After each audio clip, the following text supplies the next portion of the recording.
Welcome to Constructive Conversations, where we dig into all things related to construction, design, real estate, and the clients behind the projects. Each series will discuss different verticals from hospitality to industrial. By touching on a wide variety of topics, we hope to help you avoid the common pitfalls of project delivery and create a roadmap to success. We're your hosts, Mike Bruno and Shelby Gasick. We hope you enjoy the episode.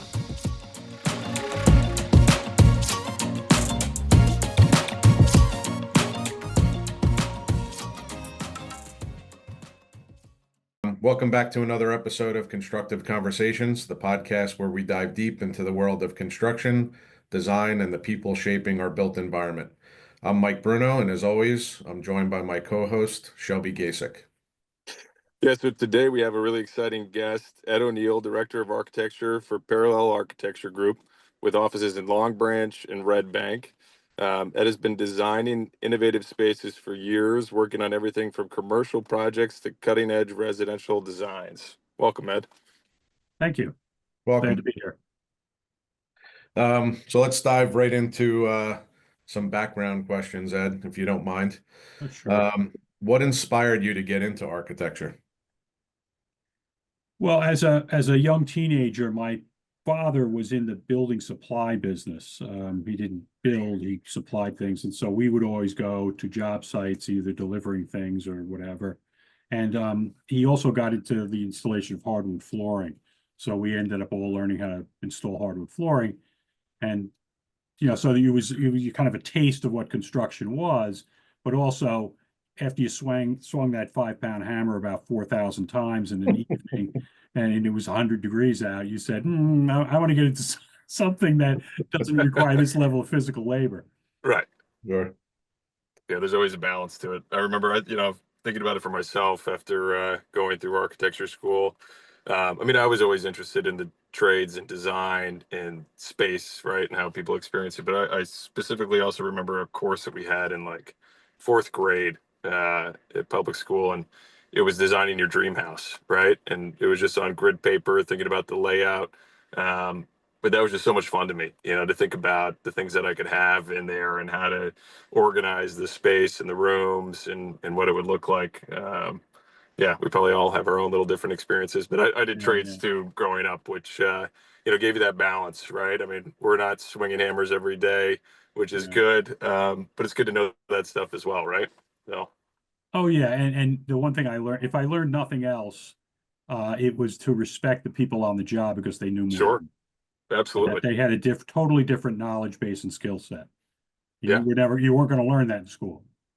Yeah. No, absolutely not. I mean, we state that all the time when we're in client meetings on project sites, and we kind of, we reference deferring to the experts, pointing to the foreman on site, right? Because they're the ones that know it the best, know what needs to happen, and how to get it done.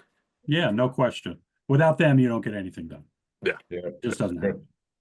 So Ed, while you were going to school, did you jump back in and work with your father in the summers? And yeah, that was a must. My father needed he needed the manpower, and I'm one of 5 boys, and so all 5 of us worked in that. I mean, that was we were the workforce for the summer, and in those days it was kind of interesting because the way developments happened, they didn't happen in the off season. They really were, the spring hit and everybody worked like a maniac until the middle of the autumn, and then it just kind of died off. And so he needed us in that middle area.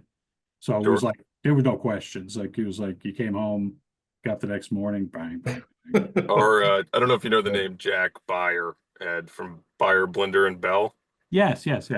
So when my wife and I left Philadelphia, our first house we bought from Jack Beyer in Tewksbury. A fantastic house. I mean, it was originally from the early 18th century, and then it had been added to over time. And I always tell people, my wife hates me using this word at this point, but the only house I'll ever live in that had a partie, right? I mean, it actually was organized in that sense. It was slightly Usonian, and it had these radiating right angles that started at the kitchen, the command center, and then went out, right? And it was these series of stone walls that accentuated it and carried it into the landscape.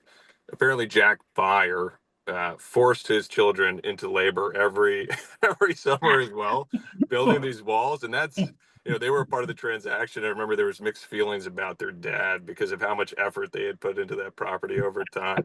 Yeah, but it was stunning. I mean, really, I'll show you Yeah. some pictures another time. And I'm sure Dad had the complete opposite view. Of course. Everything was thought of. I mean, there was hidden bookshelves that hid air handlers, little latch designs on the gates. It was neat, very neat.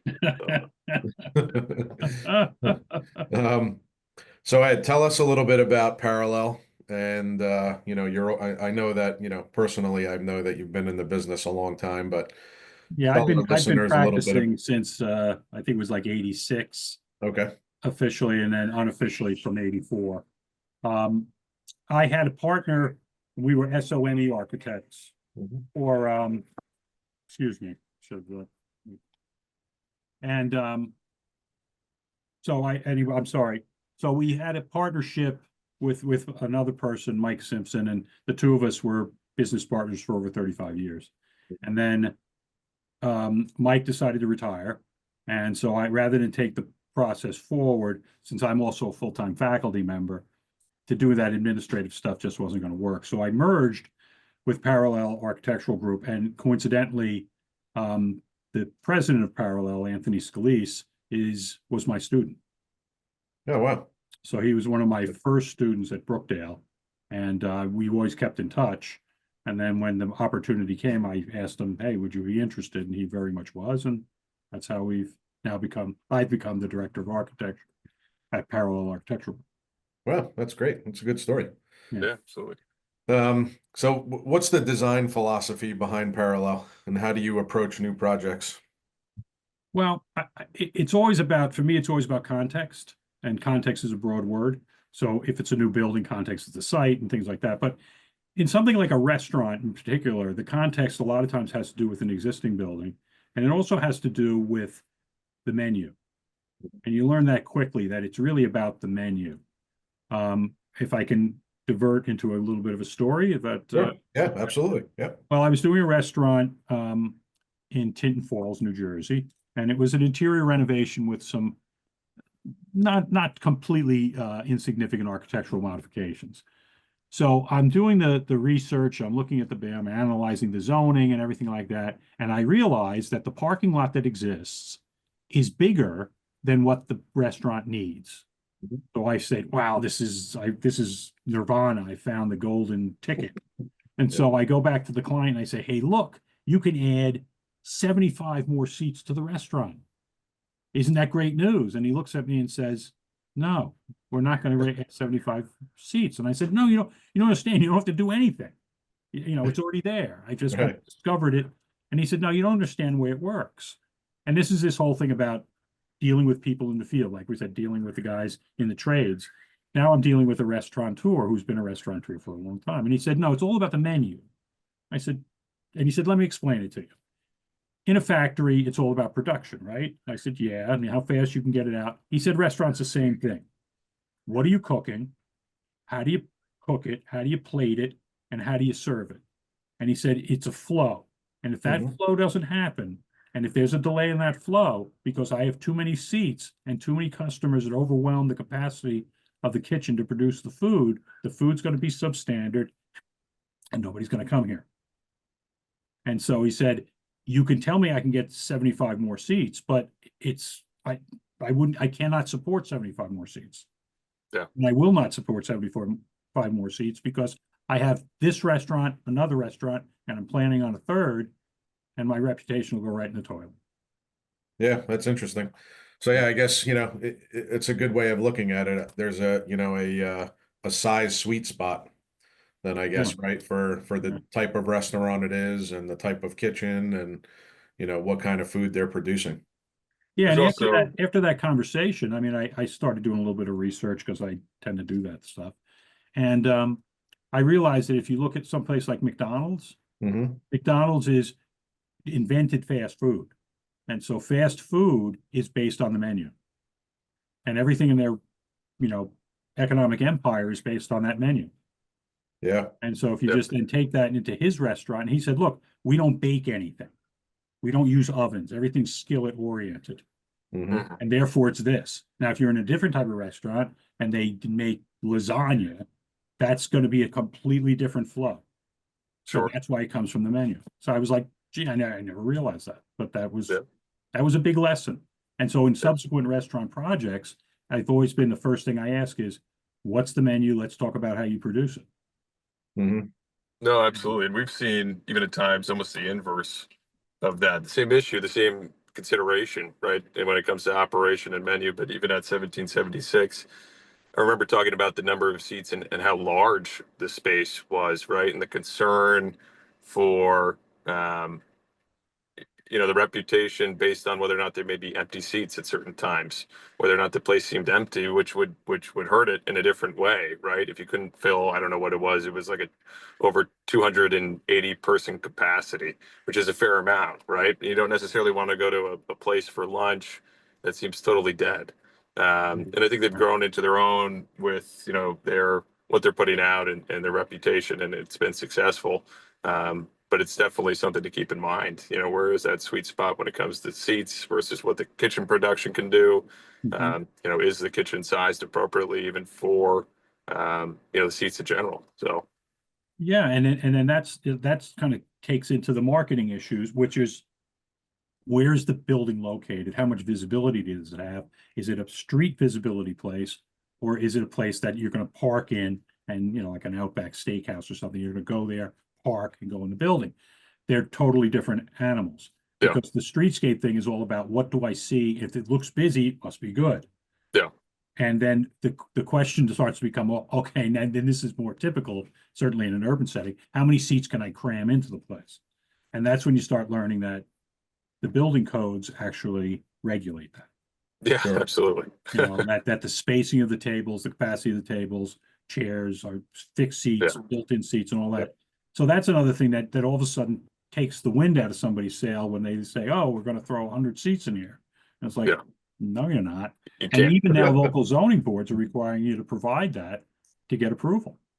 Yeah, Sure. Yeah. that's No. true. I mean, we typically have to lay out all the furniture right prior Yeah. to getting a certificate of completion for the space because they want to make sure that it still adheres to what was laid out in the plan. It meets the occupancy requirements, all that type of stuff. And we've had clients too where you see that thought process in terms of just jamming them in, right? Oh, well, Yeah. maybe I can squeeze another two top in over here, and even if it's Or right you're in a next to the restaurant, door and this there's the awkward table in front of the spot. egress door. Yeah, Yeah, that's a good one. right. I don't want that table. But that's like that's a different mentality at times in terms of just Yeah. like production and revenue.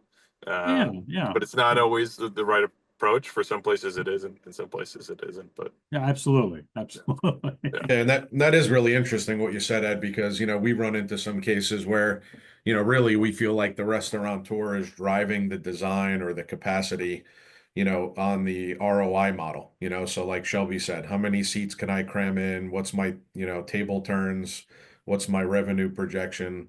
As opposed to really the analysis of their business model, what type of restaurant they are, what's their clientele, what's their menu, Yeah. right? And then kind of reverse engineering it. And maybe they don't need the 10,000 square foot space. Maybe it's really, a 4,500 square foot restaurant model. Right. Yeah, maybe that'll work better for them. Yeah. No, it's an interesting, it's a much more complicated building type than most people think. And certainly that I thought when I first did the first one or two I did. I mean, I thought it was fairly simple, like, the kitchen's this big, you have a counter, and you cram as many chairs in as you can, you're good to go. Right. And it's much more complicated than Yeah. much more. Yeah. And then Yeah, it's dealing one- with regulatory agencies, there's much more, there are more regulatory agencies to deal with, zoning, health Mhm. department, the building department. I mean, it just keeps going on and on and on. Yeah. Yeah. It's one of the things that I think keeps it interesting for us. I mean, we've done, dozens of restaurants at this point, and some of them are fairly complex. Like Shelby mentioned, we did that 1776 restaurant inside a commercial building, right? Yeah. Which had its own infrastructure challenges and MEP infrastructure challenges. So there was a lot of stuff that we had to change and modify within the constraints of a massive building as opposed to a freestanding building. And then similarly to the project we just did in Bellworks, very complicated MEP infrastructure. And the MEP cost was actually the highest percentage of that entire project. You know, I I don't think, doubt it. I did a small reno in Bellworks, and it was early on when they had first yeah, really opened, and it got very complicated very quickly. Yeah. Yeah. yeah, It Typically had we see nothing the to do with millwork food. drive in it, right? But yeah, yeah, it's funny to see at times when something like the MEP, which we'd see more in the lab space, right, where the square foot cost Yeah. goes up on that side, but happening in a restaurant. But that's also a good point as well. It's you know I think sometimes through the design process, people don't understand how critical the MEP is, right? And that also ties back to the occupancy load and people feeling comfortable in the space, right? Yeah. And I think they're so focused on the aesthetics as you're going to turn over a project and how great it looks. And then people start to get in there, and maybe there's a cold spot or something hot, or there's too much sun coming through the windows, and you need to adjust because comfort's important too. So, Oh, yeah, especially yeah, with food service business. yeah, absolutely. yeah, Because you're trying to create an ambiance.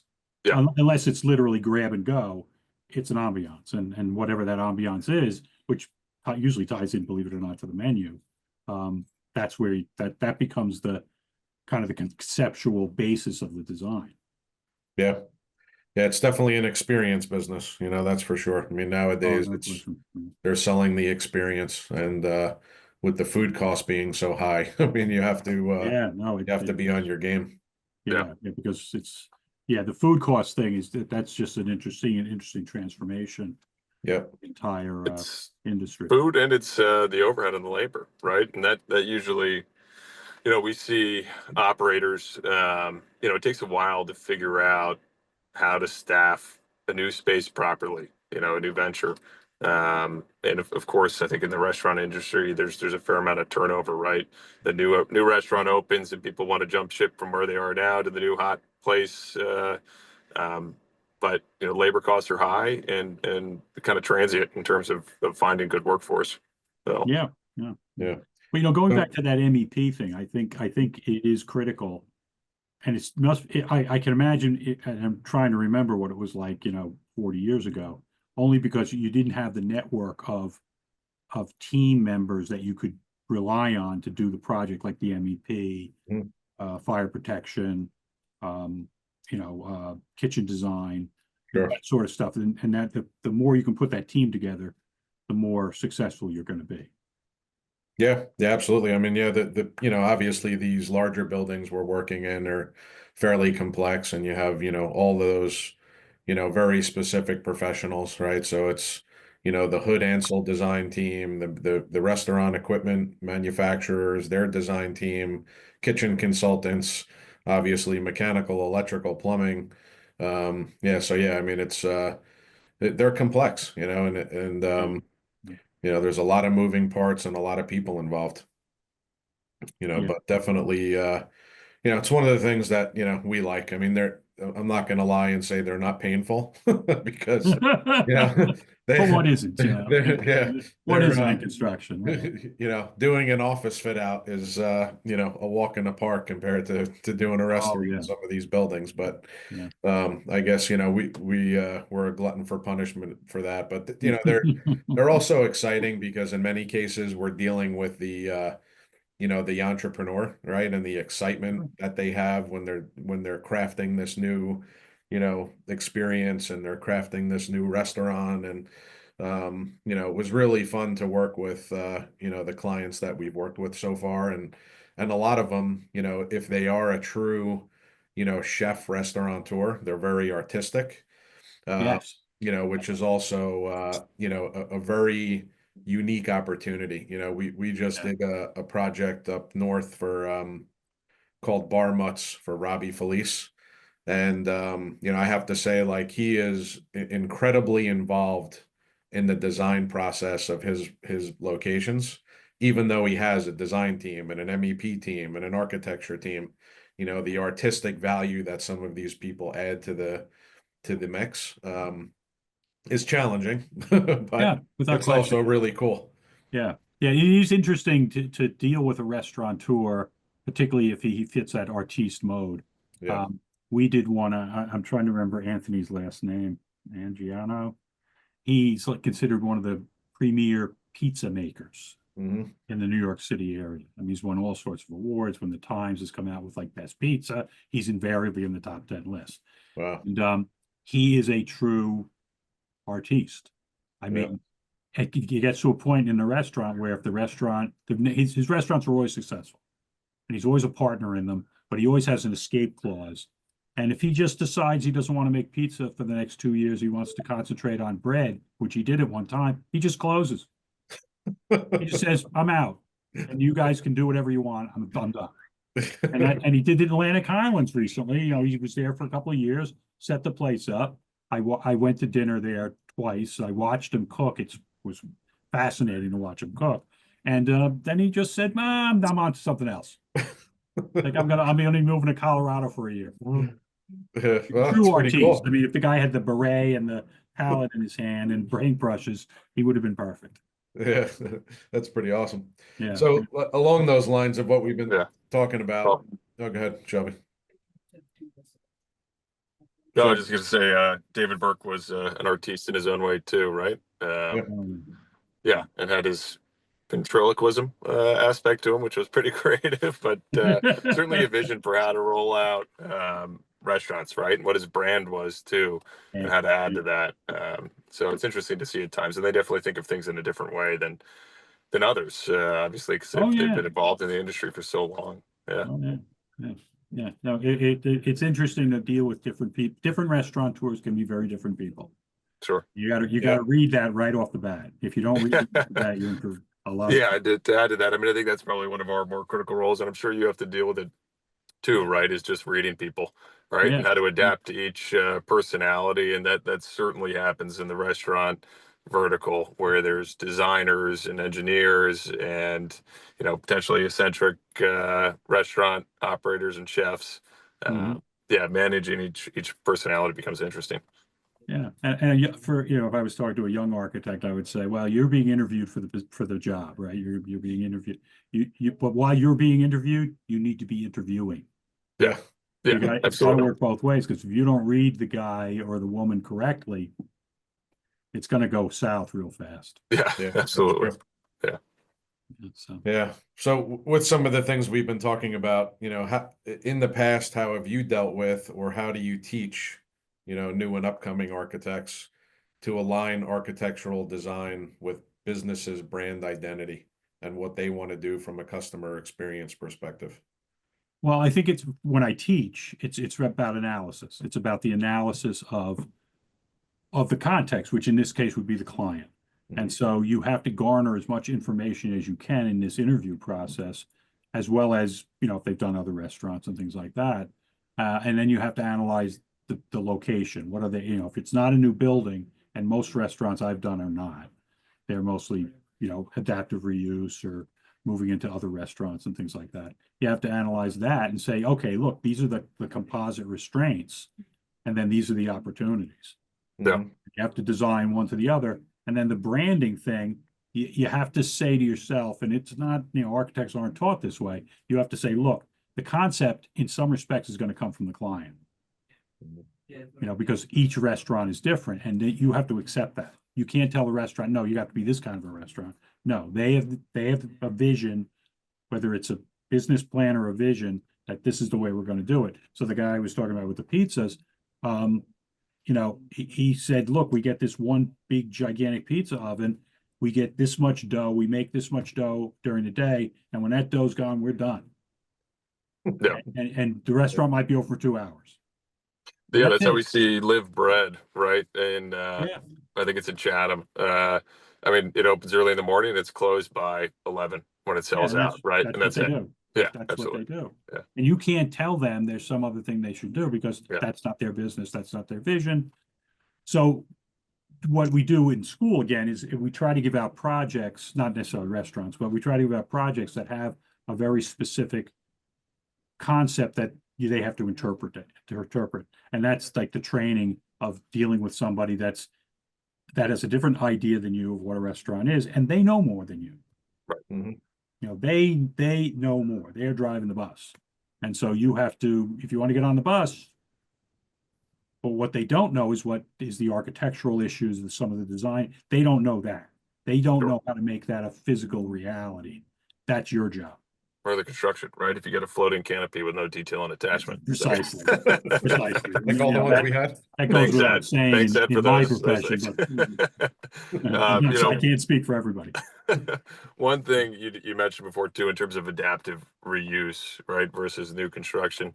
You know, I would imagine that's probably because of the cost per foot, and I think that's one thing that restaurant operators don't know, especially in today's market, is how expensive it can be to build out a space, right? I mean, obviously, there's varying levels of what they do, whether it's a pizza place or it's a high end restaurant.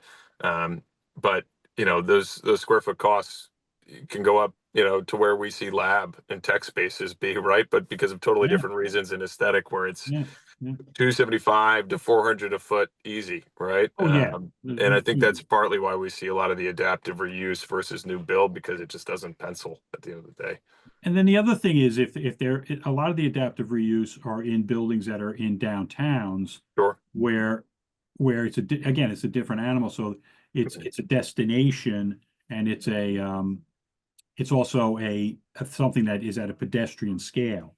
Yeah. Than an automobile scale, which is very different. You know, if you're looking at something at 40 miles an hour and you're looking at something at 4 miles an hour, your perception of the building and what's in it are very, very different. Yeah. And the architect has to recognize that. And I think it's probably capitalizing. I mean, you know, in those downtown areas, and it's other locations obviously as well, but capitalizing on unique features, right, of those existing buildings. Whether or not, you know, it's an older building with some kind of Romanesque detail, arches or things like that, or the structure itself, it's, you know, a lot of it's a reinforced concrete structure, or it's steel and you want to accentuate that in some way. I mean, we see those too, right? You want to pull out those features and make them a part of the context of the restaurant. Absolutely. Well, we did a restaurant here in Red Bank, and that's really what it was. We took two buildings that were side by side and made them in essence into one, which was Sure. tricky, real tricky, because the wall between the two buildings, as an old Yeah. firewall, was built out of bricks. It was like 2 feet thick. Right. The walls and bricks, you Yeah, know. but an incredible feature, right? Yeah. Absolutely, absolutely. So that, and the client really, but the interesting thing about the client was that we go to the planning board, you know, trying to get approved, blah, blah, blah. And they said, what about signage? And none of the drawings we show have any signage. And they're like, Yeah. well, and he's like, I don't want a sign. And they're like, what? And he's like, that's my business plan. There is no sign. And they couldn't Wow. understand it, because he said it all will be word of mouth. It's Mhm. all going to be word of mouth, building this communication system with the internet and other things. And people are going to go here because they know to go here. I don't need a sign. And they finally capitulated. And near the door, he had a 2-foot square sign, and it had 3 letters on it. Yeah. RED, which was the name of the restaurant. Nice. That was Yeah. it. And Wow. of course, the letters weren't red. Well, and we've seen it where, you know, the restaurant operators are trying to fight with the town to get the largest sign possible. Exactly. Right? Exactly. But And that's the other end of the coin is if Yeah. you're on the highway, you want people to see it at 40 miles an hour. sure. He was like in town, everybody would be walking there. Right. He's like, I don't need a sign.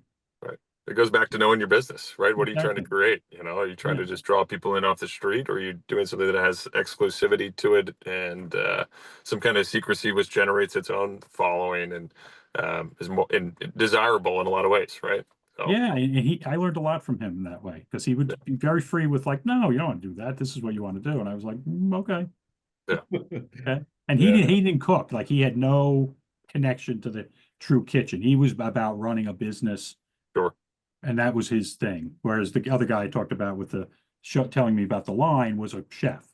Yeah. He had been a chef at one time. So the two different skill sets that you had to deal with. But in the interviewing of the client, you realize that right off the bat. One guy was Yeah. about the kitchen, the other guy had nothing to do with the kitchen. He could care less.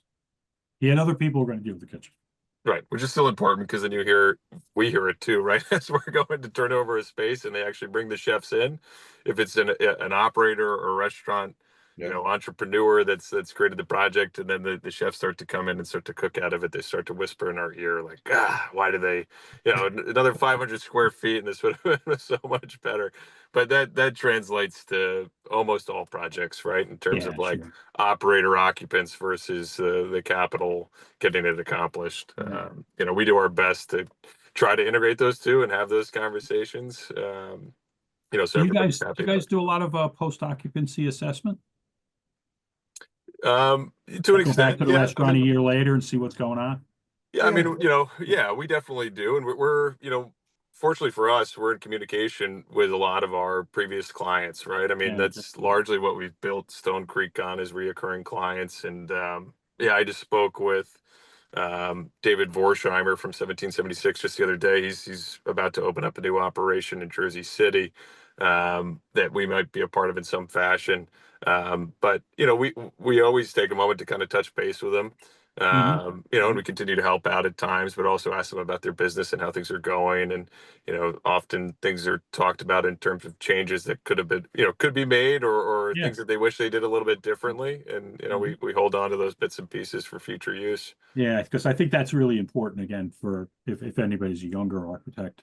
That's those nuggets are invaluable. Yeah. Not But to use that's 1776 too much, but there was a part of the process where they were debating about the bathrooms, right? There was a conversation about using common spaces in the corridors or, you know, common bathrooms versus the count that they would need inside of the space, which was a whole different kind of argument between the landlord and our client too. But they ended up relocating the bathrooms in a bar, you know, this secondary kind of private space bar to a central part of the project space. And you know, it's just a traffic area going through this really kind of sexy bar, right? And I think everybody's realized that it probably should have been the original thought. And so you always kind of understand those things later on in yeah, hindsight, you know, what yeah, would have worked better. And yeah, Yeah. yeah. It's always it's interesting information to go to a place to a restaurant and just go to the restaurant, like just go to the restaurant, have a meal and see how it all works, you know. yeah, yeah, You know, it's interesting. One other thing that was the red guy, the guy with the no sign, his thing was that the building code said you needed, I don't remember what it was, 4 bathrooms, just for argument's sake. And he was like, no, no, no, we have to have 6. yeah, Because in his view, the comfort level was about the bathrooms being a certain level of privacy, not being a circus, and not having to wait. So we had twice as many bathrooms as the code required. And he yeah. said, that's the way it works. Now, the other guy with the menu is interesting because he's retiring and he's going to Yeah. sell the place. And I'm like, how is it going to change when the next guy comes in? Because it was Right. No, all absolutely. designed around his menu.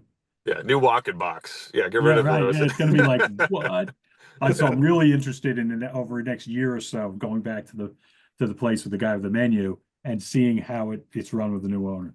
Sure. Yeah. I mean, we're doing one in Harrison right now, in a multifamily building. It's actually across from the Red Bull Stadium. Oh, yeah, yeah, And yeah. Mhm. they initially were thinking about doing, you know, unisex bathrooms, which you see in a movement, you know, towards, especially in more urban areas, Mhm. to get the counts. But Harrison, after it was designed, said no, you can't. There needs to be single sex use bathrooms, which upped the count, right, and changed the layout at the end of the day too, and took away too much space.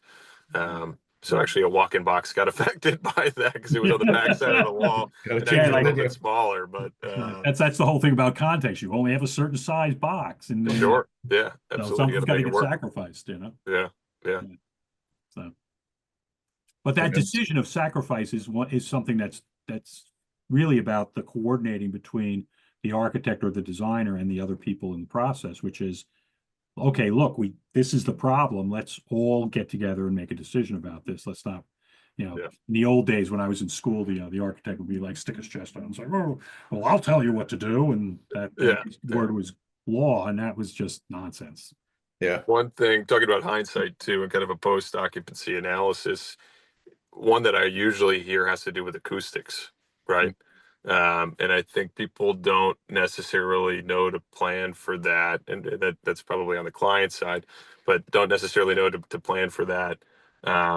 as much as they should up front, right? And we hear that a lot, especially when there's a lot of hard ceilings and surfaces, and then they're trying to have a private dining room, but it just echoes in there, you know. And yeah, my wife actually went to a place the other day, one of the jobs we did, and they were trying to have a book club meeting, right? Which is pretty much, you know, girls hanging out and drinking wine, but Well, but the talk, you know, they couldn't even hear each other because it was just so loud in Yeah, there, yeah, right? yeah. And so we get involved in conversations around acoustics. You know, the one in Harrison that I just mentioned, we're doing a Sonos spray, a new system, actually one of their new specs, for an acoustical spray application on this concrete slab surface above the deck, to try to dampen some of the noise in there. And I also had another client, Il Capriccio's, in East Hanover, who, by the way, I mean, the room is already deadened to the nth degree. It's you know, there's carpet, there's acoustic panels everywhere. There's barely any spots to put them left. But you know, it's a very kind of old world feel in there, as you can imagine. And conversations are meant to be kept at the table, I think. And he was asking if we could jam more in, you know, if we could fit more acoustical panels in there. Yeah, it's funny. So Yeah. Yeah, no, the acoustics are a big deal, especially in adaptive reuse. sure. Yeah. You know, Yeah. because then Yeah. the buildings weren't built for that. They didn't, it wasn't an issue. Yeah. Well, in a lot of those spaces too, maybe some of the older buildings, they have incredible ceiling heights, right? And you want to accentuate that, you know, and show maybe some of the structure above and those harder surfaces, and it ends up being a, you know, an echo chamber.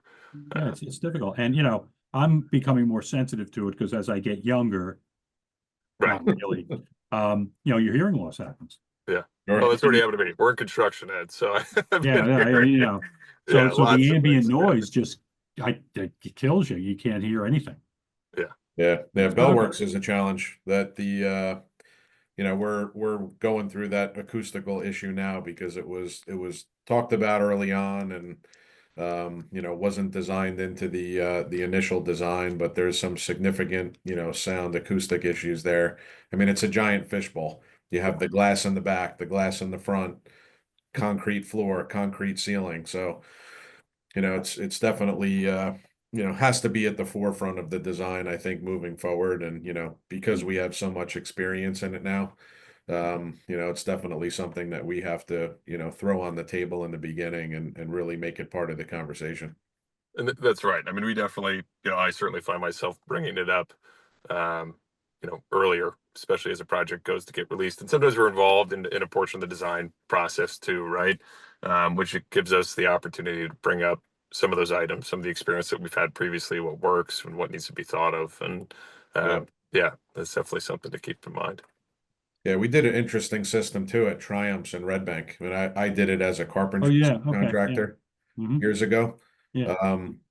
But it was all those threaded rods with the isolation spring system Mhm. with black iron and then hat track and then, you know, 50 layers of sheetrock. I mean, it was like, you know, a crazy system. I remember we had guys, you know, drilling threaded rod for weeks, but it was to isolate the sound from the restaurant into the multifamily, but also, you know, add some of that deadening to soften the vibration coming through the high ceilings in the space.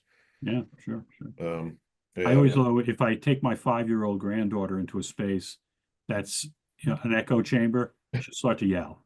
This is my test case. I figure, okay, let's see what she does. We got to do something acoustically. There you go. And you charge a nice acoustical That's right. consulting She's fee. my acoustic engineer. My sound box. So pivoting from the restaurant side of things, as we start wrapping up, Yeah, sure. talk about architecture in general. What are some of the biggest challenges facing architects today? Students or architects? Maybe both. Well, students, it's the falling in love with the computer, which is incredibly powerful tool. No, don't get me wrong, but they start to become under the impression that what they're doing in the computer is reality, and it's not. Mhm. Even if it's virtual reality, it's not. I mean, I have students in the second year. Now, this is second of 5 years, so they're not even done 40% of their education. And I can show them things that they have done digitally, that will just knock your socks off. And I mean, walkthroughs, parametrically designed spaces, Sure. it's just phenomenal what they can do. But they think that that's reality. And then you Yeah. get them into a situation where, they have to put two pieces of wood together, and it's a whole different ballgame. They just don't get it. And so Yeah. that's a challenge. And then I think in offices, it's a similar challenge in that everybody is so attuned to the digital production of things that they're not getting out in the site. And Mike, I've been on a site with you, and Sure. and it's not a one-way street. We're learning from each other, and you're kind of understanding what's going on. And I think that's getting missed. Yeah. I mean, to me, whenever I've had somebody that's worked with or for me, I forced them to go out with me onto the sites. But some people are like, well, why would we go to the site to look at the site? I have a map, I have Google Earth. Why do I need to go to the site? And I'm like, you need to experience the site.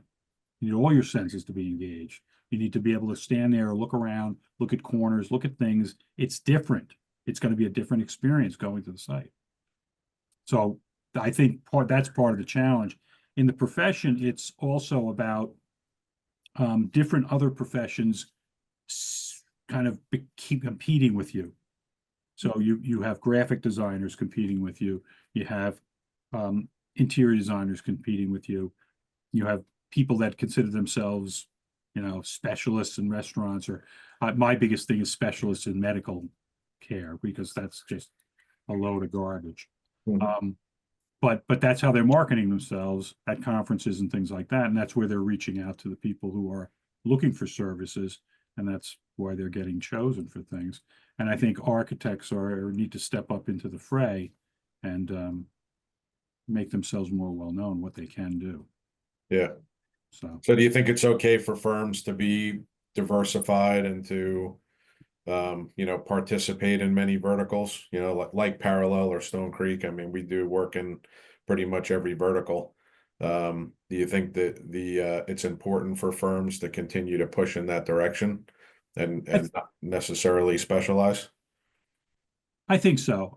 But I think once you as you push and you become more diversified, the challenge for the firm is to create connections between those platforms so they don't become silos. And silos are not good. No, Silos absolutely. are that's not good. You need to collaborate. And as we've been seeing when we started the discussion about why was I interested in architecture, I was, going to building sites. And so, I knew more about materials than I knew about how they went together because of what my father was doing. But that just meant I had a different skill set. So me talking to a guy that was a floor layer and had been for a long time, he didn't know anything about the materials. He just knew how to install it. And so that cross benefited both of us, because all of a sudden he got more diverse in what he could do, and I started to understand how the things went together. So, I mean, that's how you grow. So if you have the silos, you might as well see 6 different firms. Yeah. Yeah. What's the point? And when it comes to the collaboration that you mentioned, and that sensory comment, I think that's pretty important, because I see it in, my daughter, who's a teenager. She's like, everything's, iPad, iPhone, there's very little, in my mind, sensory development like I had when I was a kid, being outside, doing all these different things. But do you feel it to be a challenge to just collaborate over, Zoom and computer screens, and how important is it to actually print out a drawing or stand at a whiteboard and sketch some stuff? Well, hypothetically, Mike, if you or I are having an issue on a project and it's an important issue, it's something that it's a big deal, I will not do it like this. Yeah. I would say, look, I'll come to you, you come to me, we can go to the site, doesn't really matter, but we have to be face to face because it's a different dynamic. And as nice as this is, when you and I are in the room standing next to each other or sitting down across the table, the psychological communication between us is different. Sure. And I think it's usually more productive. So, I do work with a guy. I worked with him for years. He's in Colorado. I have a great relationship with him. But what I miss, because we used to work together physically in the same space, is I miss that contact with him And it definitely changes the relationship. Yeah. You know, Yeah. it definitely does. But like my father used to tell me back in the old days, you know, a phone call was an excuse. You need to go to see the guy and look him in the eye, shake his hand, look him in the eye. And now I think the email and the text is the biggest excuse. The phone call is less of an excuse. So calling him is fine, but nobody wants to do that. And then going to see somebody literally face to face, that's the best way to do it. Yeah. Yeah. You know, Yeah, No, true. agreed. We heard that from an engineer that we do some work with, you know, fairly large firm. I think they're pretty much nationwide. You know, he said that's a challenge, you know, for the young engineers coming in. You know, the remote work doesn't really work well at all. Different people in different offices that, you know, they've lost some of that collaboration. And, you know, it was definitely over the last year or so and, you know, post shutdown, they're really making it a you know, a priority to get people in the office and actually have these young engineers that are getting, you know, early in their career, spending time with the seasoned engineers that have been there to just learn some of that other, you know, Yeah. knowledge that you can't transfer over a screen. Yeah, I was with 3 people last night, you know, for like an hour or so, and they were all like around 30. And they were all complaining about the fact that their jobs wanted them to come into the office multiple times a week. It was a Mhm. big deal for the 3 of them. Like it was a major, like one person was strongly considering changing jobs Wow. I mean, over yeah, we this, face over that this too when issue, we go to. over this Sorry, go issue, ahead. which is, Yeah. you know, so people get used to one thing, you know, well, you know, it's easy for me to sit here, sit in the chair, do what I do, and not have to get up and do anything. And that's just a mistake. That's Yeah. a big mistake. And that's also where they maybe potentially started their careers, right? In that kind of transitional time of They COVID. without question did. Yeah. And Yeah. that's what they think is the normal. And Right. and It's if you not. read No, I things, mean, I would agree in terms of collaboration. I mean, the amount that you can accomplish in you know, a shorter amount of time is just so much more significant instead of going back and forth digitally and through communication, whether emails or texts. I just, yeah, well, you know, yeah, finally you just got to say, hey, look, I'll meet you at the site. yeah, Yeah. And let's look and we'll come up with a solution. And it's not confrontational. It's like, look, this is like we're going nowhere. Let's go to the site. Let's figure this out and put the issue to rest. Yeah. You know? Yeah. It's interesting. Yeah, it Um, is. It really is. It's something I never had to deal with until the pandemic. yeah. yeah. I never had to think of because it was just how you did things anyway, right? Now Exactly. Like, you know, things you just said, shift. we Yeah. can't work all this on the phone. Let's meet. Yeah. Well, Yeah. we have the same thing when it comes to remote work for certain positions too at Stone Creek, right? And to me, it's a requirement, right? To be whether I mean, if you're in the field, you're in the field. That's a different story. But otherwise, there has to be some kind of dedication to the office. Yeah, it's just so much more effective, and it is also, especially as you bring somebody on and you need to learn how they operate. You know, you can learn how to work with them so much faster if you do that. Better trust is built too in terms of just production. But Yeah, and Absolutely. it's all that other knowledge too that's shared, right? That you really can't quantify, right? So it's even like if we're on a meeting, right? We're on the meeting for an hour, and then it's like, okay, see you later, and then everybody's in their own little, you yeah, know, no world in recap. Yeah, isolation. Whereas if you're together, then it's like they're overhearing another conversation, or you can grab them real quick, and it's all those other like little tidbits that are, you know, that are just missed that they're never going to get back. yeah, And the other thing is, you know, you come into an office and everybody's got headphones on. Yeah. right. I'm like, In their own little world. Yeah, you know, everybody's like, what? And I'm like, you know, like you're not going to hear my phone call or my conversation with that person, which might influence you. You're not going to hear it because you have headphones on. I understand why you have the headphones on. right. You're trying to concentrate on something, but there's got to be some kind of a way that you take the headphones off at certain times or something. Yeah. You know, Sure. 'cause, you No, know, I would we'll have completely meetings. agree. So like you'll have meetings, like that's just wasting more time. Right. No, you know, I think I can think of a specific instance where one of our guys, one of our project managers was in our office and I had to deal with, I think it was a subcontractor that we were having to dispute with. And after the conversation, you know, he came up to me and he said, wow, you know, I got to say, I was just like really impressed at how you handled that.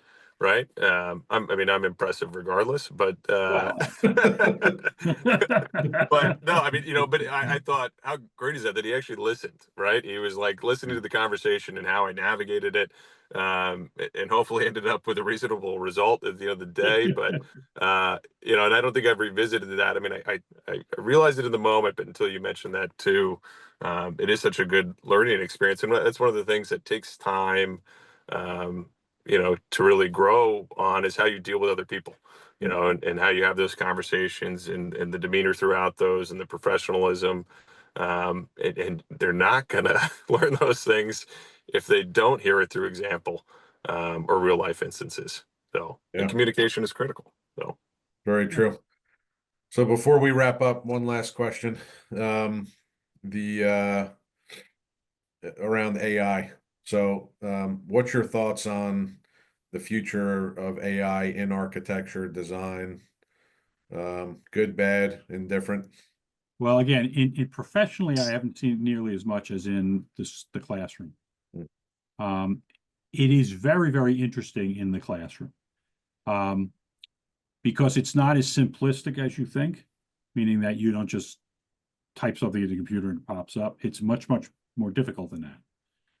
What you're doing is you're actually programming, in a sense, the computer in the series of commands you give it to try to interpret something. My students tend to use it as an inspiration tool. So in other words, when I was in school and you got a new project, you'd look in pre-digital, you'd look in books and magazines for similar types of buildings to get an idea of how to proceed. They go into the computer and through AI, ask it through these commands for different conceptual ideas. And it just starts producing images. And that's what they use to at least get started. I'm not a big fan of it, but I've had and dealing with it over the last couple of years, I will require the students, okay, take those images. Now, what I'd like you to do is look at those images and do a hand sketch of which combination of this is going to be your inspiration for the project. Because when you, in architecture, when you have to use your hand, the hand-eye connection makes you commit. And then that's the way I've been dealing with it. I don't have a real problem with it because I see it as just another information source. Yeah. They're not writing papers for me. I don't do that much of that. I never had people write big papers. So Yeah. in architecture. So they're not using it to cheat. They're using it as an inspiration. And some of the stuff they're doing is actually very interesting. It's a very interesting way of pursuing a design idea and a design process. And it's going to happen. It's happening now. Yeah. But it's not producing the building. Not even close. Nowhere near. Yeah. Which is good. And I'm sure someday it'll be pretty close, but I'm sure. I don't think I'll see it, honestly. Yeah. I hope I don't. It'll be AI architectural drawings, and then the 3D printing robots will roll up to the site, and that's it. Yeah. I mean, you see it on we've gone through, I mean, we're interested in design regardless, but we went through a project at our house. So we were looking a lot too, even on Instagram, right, from different designers and things as we were pulling inspiration. But there is a ton of AI generated architecture. I mean, you can relatively tell pretty quickly whether or not it has been AI generated. But it's interesting to see that transition, right, over time. Yeah. But what investigations I've done and had gone to lectures and things is the one thing AI can't do is it can't generate a floor plan. No. Which is interesting because it can generate the form, but it can't generate the floor plan.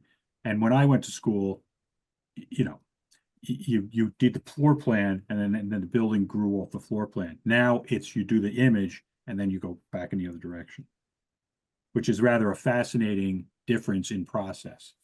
Yeah. But that's the way it works. Yeah. With somebody that's 23, 25 years old. That's what it works. Yeah, it's different. Yeah, totally different. Yeah. All right. Well, thank you, Ed. Appreciate Thank you for the time and thanks for all the insight, conversation. your Yeah. thoughts. Great conversation.